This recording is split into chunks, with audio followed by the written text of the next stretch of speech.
Before we begin, think about this. You've heard thousands of ideas in your life.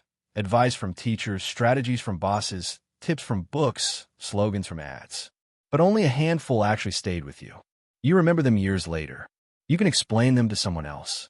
And sometimes, they even change the way you act. So what makes those ideas different? Why does a ridiculous urban legend about stolen kidneys spread like wildfire, while important ideas about health, education, or business quietly disappear? This video is about that mystery. Based on the book Made to Stick, Why Some Ideas Survive and Others Die by Chip Heath and Dan Heath. This is a deep, chapter-accurate breakdown of why certain ideas stick and how you can design your own ideas so they are understood, remembered, and acted upon. What sticks? The book opens with a story that most people have heard in some version, the kidney heist. A traveler accepts a drink from a stranger, blacks out, and wakes up in a bathtub full of ice with one of his kidneys removed. It's horrifying, vivid, and unforgettable. The story is also completely false. Yet people remember it perfectly. They retell it accurately. And many believe it enough to change their behavior. Now compare that with how most real-world ideas are communicated. Policy documents, corporate memos, academic papers. They may be true, important, and well-researched, but they vanish from memory almost immediately. This contrast raises the central question of the book. Are ideas naturally interesting, or can they be made interesting? The authors argue strongly for the second view. Stickiness is not luck. It is design. They illustrate this with a true story about movie theater popcorn. A nonprofit organization discovered that a single serving of popcorn contained more saturated fat than an entire day of unhealthy meals combined. But instead of leading with statistics, they framed the message in a concrete, emotional comparison. One bag of popcorn equals bacon and eggs, a burger and fries, and a steak dinner, combined. The idea exploded in the media, changed consumer behavior, and forced major theater chains to change their practices. The idea stuck. From examples like these, the authors identify 6 principles that make ideas stick. Together, they form the acronym SUCCESS. Simple, unexpected, concrete, credible, emotional, stories. The rest of the book explores each of these principles in depth. Chapter 1, Simple. The first principle of sticky ideas is simplicity, but the authors are careful to clarify what simplicity really means. It does not mean dumbing ideas down, removing intelligence, or reducing everything to slogans. True simplicity means finding the core of an idea, the single most important thing people must understand and remember. To explain this, the authors introduce the military concept of commander's intent. In the U.S. Army, massive effort goes into planning operations in extreme detail. Yet those plans often collapse the moment they encounter reality. Weather changes, enemies behave unpredictably, or resources fail. Over time, the Army learned that detailed instructions are fragile. What survives chaos is clarity of purpose. Commander's intent is a short, plain-language statement that defines the desired end state of a mission. It does not describe every step. Instead, it answers one crucial question. What must be accomplished no matter what happens? When soldiers understand the intent, they can improvise intelligently even when the plan falls apart. A soldier may lose the original strategy, but never the responsibility to execute the intent. This idea applies perfectly to communication. When people understand the destination, they can find their own path. But when they're buried under instructions, rules, and explanations, they freeze. The authors argue that finding the core of an idea requires ruthless prioritization. Many smart people struggle here because they see nuance everywhere. They understand that many details matter. But sticky ideas demand sacrifice. You must remove important ideas in order to protect the most important one. This principle is illustrated through Southwest Airlines. The company's core idea is brutally simple. We are the low-fare airline. That statement acts as a filter for every decision.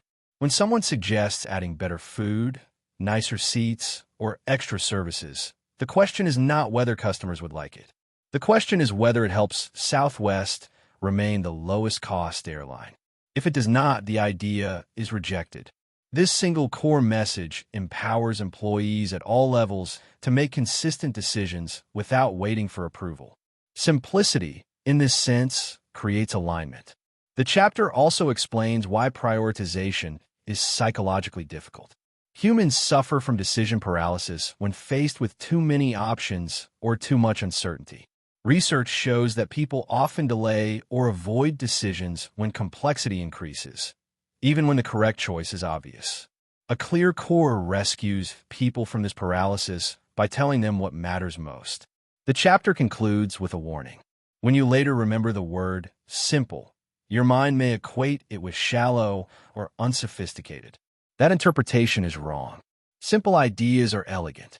They are the result of deep thinking, not the absence of it. Chapter 2, Unexpected. Once an idea has a clear core, the next challenge is getting people to pay attention. The authors argue that attention is not earned by being loud or flashy, but by violating expectations. The human brain is constantly predicting what will happen next. When reality matches expectations, the brain stays on autopilot. When expectations are broken, attention spikes. Surprise forces people to stop and focus. However, the authors make a critical distinction between effective surprise and gimmicky surprise. Shock without meaning is quickly forgotten. Sticky ideas use surprise to expose a gap in understanding and then guide the audience to fill that gap. This is known as the gap theory of curiosity. People feel curiosity when they realize there is something they do not know but want to know. Effective communicators deliberately open these gaps. They pose questions, contradictions, or puzzles that demand resolution. The chapter gives examples from flight safety announcements. Passengers hear the same information repeatedly and stop listening. But when an announcement is delivered with an unexpected twist, humor, novelty, or surprising phrasing, attention returns and the information finally lands. The authors also emphasize that surprise alone is temporary. To keep people engaged, communicators must transition from surprise to insight. The unexpected moment should lead naturally into explanation, understanding, or revelation. Unexpected ideas do not confuse audiences. They reorganize how people see something familiar. By breaking expectations, they make room for learning. Chapter 3, Concrete. The third principle of sticky ideas is concreteness. The authors argue that abstraction is the enemy of memory. Abstract language sounds sophisticated, but it fails to create shared understanding. Concrete ideas, by contrast, are grounded in sensory detail and human experience. They describe things people can see, touch, imagine, or measure in everyday terms. Because of this, concrete ideas are far easier to remember and retell. The chapter explains that abstraction causes misalignment. When leaders use vague language like maximize efficiency or deliver value, different people interpret those phrases differently. Each listener fills in the blanks using their own assumptions. Concrete language eliminates this problem by forcing everyone to picture the same thing. The authors introduce the Velcro theory of memory. Concrete details stick because the brain has existing mental hooks to attach them to. Abstract concepts slide off because there is nothing to grab onto. Examples in the chapter include teaching mathematics using physical objects, explaining policies with vivid analogies, and translating large-scale statistics into human-scale experiences. When ideas are concrete, they travel more reliably from one mind to another. The key insight of this chapter is that concreteness is not about being childish. It is about being precise. Concrete language respects the way the human mind actually works. Together, these first 3 chapters establish the foundation of sticky ideas. Strip the idea to its core, break expectations to gain attention, and anchor meaning in concrete reality. Chapter 4, Credible. Even the most interesting idea will fail if people do not believe it. This chapter focuses on credibility, not as something that comes only from authority figures or impressive credentials, but as something ideas themselves can carry. The authors begin by showing that people are naturally skeptical. In everyday life, we are constantly bombarded with claims, advice, and promises. As a result, audiences quietly ask a single question: why should I believe this?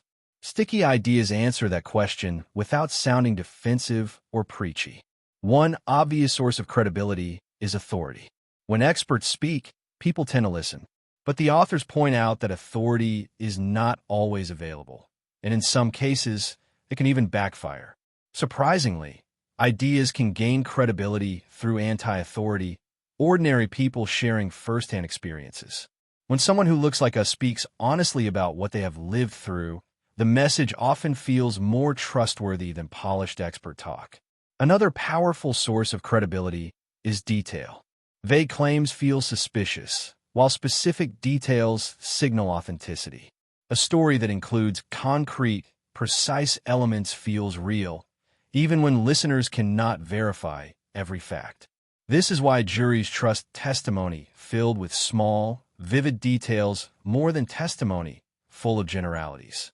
The chapter also challenges our instinctive reliance on statistics. Numbers feel objective, but large or abstract statistics often fail to persuade because people struggle to interpret them emotionally or intuitively. To solve this problem, the authors introduce the human scale principle. Ideas become more believable when they are translated into units people can easily imagine. Instead of talking about thousands or millions, sticky ideas convert scale into something familiar and visual. Another credibility technique discussed is the Sinatra test, named after the lyric, "If I can make it there, I'll make it anywhere." If an idea works in the toughest environment, it feels believable everywhere else. Showing success under extreme conditions builds trust without needing heavy explanation. The chapter concludes by emphasizing that credibility is not about overwhelming people with proof. It is about giving them enough evidence, presented clearly and concretely, to let them believe the idea for themselves. Chapter 5, Emotional. Understanding and believing an idea is still not enough. For people to act, they must care. This chapter explores how emotion turns knowledge into motivation. The authors explain that people rarely act on abstract importance. Large problems, statistics, and distant consequences fail to move us emotionally. Instead, humans are wired to care about individuals. This is known as the Mother Teresa principle. If I look at the mass, I will never act. If I look at the one, I will. Sticky ideas focus attention on specific people, clear examples, or individual stories. A single face can generate more empathy than 1,000 numbers. This is why fundraising campaigns, public health messages, and social movements are far more effective when they highlight one relatable human story. The chapter also introduces the idea of semantic stretch, how words lose emotional power when they are used too broadly. When everything is described as important, unique, or critical, nothing feels special. Sticky ideas restore emotional impact by using language carefully and precisely. Another key concept in this chapter is WIFY. What's in it for you? People care when ideas connect to their own goals, values, identity, or self-interest. This does not mean appealing only to selfish motives. It means framing ideas in ways that resonate with what people already care about. The authors also caution against relying solely on fear or guilt. While these emotions can trigger attention, they often shut down long-term engagement. More effective emotional appeals tap into pride, identity, fairness, anger at injustice, or hope. At its core, this chapter argues that emotion is not manipulation. It is translation. Emotion helps people feel why an idea matters. Chapter 6, Stories. The final principle of sticky ideas is storytelling. Stories do more than entertain. They prepare people to act. The authors describe stories as mental flight simulators. When we hear a story, our brains simulate the experience. We imagine choices, consequences, and outcomes. This mental rehearsal makes us more capable of responding when similar situations arise in real life. In many professions, storytelling happens naturally. Firefighters, doctors, and soldiers share stories to pass on experience and judgment. Through stories, knowledge travels faster and sticks longer than through instructions alone. The chapter identifies 3 basic story structures that motivate action. The challenge plot features a protagonist who overcomes obstacles through perseverance. The connection plot focuses on relationships and empathy, highlighting how people support one another. The creativity plot centers on problem-solving and insight, showing how clever thinking leads to breakthroughs. Effective stories do not always end with explicit lessons. Their power lies in showing, not telling. When people draw conclusions themselves, the lessons feel personal and memorable. The authors also warn against using stories as decoration. A story should not be added simply to entertain. It must serve the core idea and reinforce the message. The chapter closes with a key insight. If you want people to change their behavior, do not just give them rules. Give them stories that let them practice the behavior in their minds. Epilogue: What sticks? The book concludes by returning to the curse of knowledge, the tendency to forget what it's like not to know something.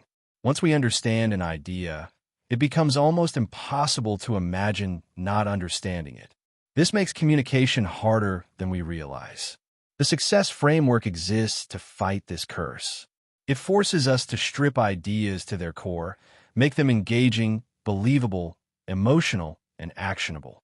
Sticky ideas don't just survive. They change what people think. They change what people do.